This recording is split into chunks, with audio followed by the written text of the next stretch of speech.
निवडणुकांची रणधुमाळी सुरू झाली आहे. पाहूयात त्या संदर्भातल्या टॉप 9 बातम्या.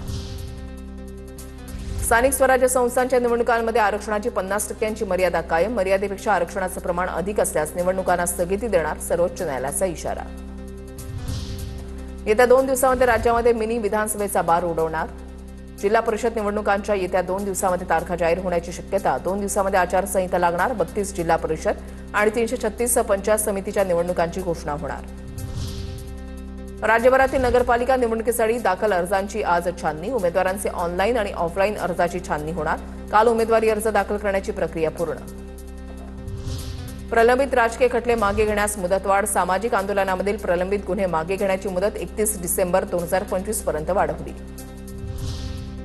महामुंबईमध्ये 15 नगरपालिका आणि एका नगरपंचायतीमधील 443 जागांसाठी 1962 अर्ज दाखल. ठाणे, पालघर आणि रायगड जिल्ह्यांमध्ये नगरपालिका आणि नगरपंचायतीची रणधुमाळी सुरू. परभणीमधून धनंजय मुंडेंच्या बहीण उर्मिला केंद्रे रिंगणामध्ये. उर्मिला केंद्रे गंगाखेड नगरपालिकेच्या नगराध्यक्षपदाच्या उमेदवार. अजित पवारांच्या राष्ट्रवादीकडून अर्ज दाखल. नागपूरच्या कामठी नगर परिषद निवडणुकीमध्ये नगराध्यक्षपदासाठी चौरंगी लढत. भाजप, काँग्रेस, बहुजन रिपब्लिकन एकता मंच आणि अजित पवारांच्या राष्ट्रवादीमध्ये लढत. पालघरमध्ये तिरंगी लढत होणार. महायुतीमधील भाजप आणि शिंदेची सेना स्वतंत्र लढत असल्याचा मवियाला फायदा होण्याची शक्यता. परंतु काँग्रेसच्या उमेदवाराचा फटका मवियाला बसू शकतो. धाराशिवच्या तुळजापूरमध्ये विनोद गंगणेंना भाजपने नगराध्यक्षपदासाठी उमेदवारी दिल्यानं खळबळ. विनोद गंगणे ड्रग्ज प्रकरणी धाराशिव कारागृहामध्ये होते. विनोद गंगणेंना भाजपनं उमेदवारी दिल्यानं विरोधकांकडून टीका. आणि आता पाहूया टॉप 9 महत्त्वाच्या बातम्या. मुंढवा जमीन गैरव्यवहार प्रकरणामध्ये मुठे समितीचा अहवाल आज सादर केला जाणार. नोंदणी आणि मुद्रांक शुल्क महानिरीक्षक यांच्याकडे अहवाल सादर केला जाणार. चौकशी समितीचा अहवाल सादर केल्यानंतर दोषी कोण ते समोर येणार. पुणे जमीन गैरव्यवहार प्रकरणामध्ये अमेडिया कंपनीला म्हणणं मांडण्यासाठी पुन्हा मुदतवाढ. अमेडिया कंपनीला 42 कोटी रुपयांचं मुद्रांक शुल्क भरण्याची नोटीस.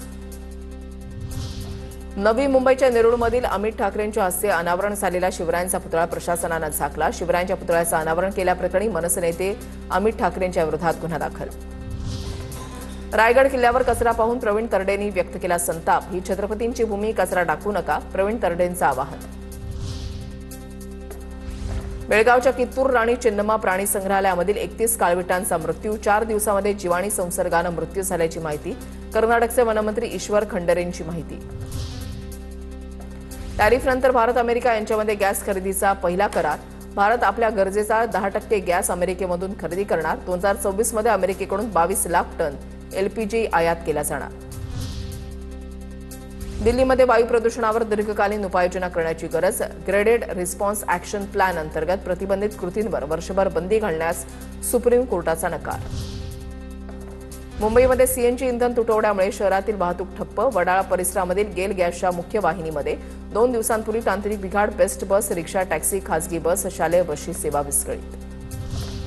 सीएनजी गॅस पुरवठा बंद असल्यानं शालेय बस सेवा बंद. मुंबईतील रिक्षा चालकांकडून पालकांची लूट. विद्यार्थ्यांची शाळेमध्ये ने-आण करण्यासाठी पालकांना तारेवरची कसरत करावी लागते.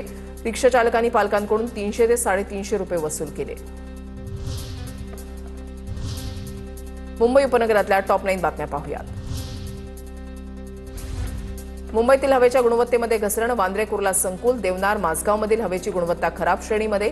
हवा गुणवत्ता निर्देशांक 135 इतका.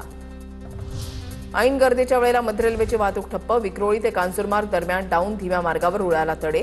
रुळाला तडे गेल्यानं मध्य रेल्वेची वाहतूक खोळंबली. बसस्थानकावरची गर्दी. वाशीमध्ये विषप्राशन केलेल्या रुग्णाला उपचारासाठी नाकारल्याचा आरोप. रुग्णालयामध्ये बेड उपलब्ध नसल्याचं सांगत उपचाराला नकार दिल्याचा आरोप. ठाकरेंच्या सेनेच्या पदाधिकाऱ्यांसोबत डॉक्टरांचा वाद. वरिष्ठ अधिकाऱ्यांच्या मध्यस्थीनंतर रुग्णावर उपचार. कल्याण मलंग रोडवर कोयता घेऊन दहशत माजवणारा मुमताज खान जेरबंद. व्हिडिओ व्हायरल झाल्यानंतर पोलिसांनी आरोपीच्या मुसक्या आवळल्या. घाटकोपर पश्चिमेकडील शाळेच्या कॅन्टीनमधील वडापाव खाल्ल्यानंतर 20 विद्यार्थ्यांना विषबाधा. घाटकोपरच्या राजावाडी रुग्णालयामध्ये विद्यार्थ्यांना दाखल केलं.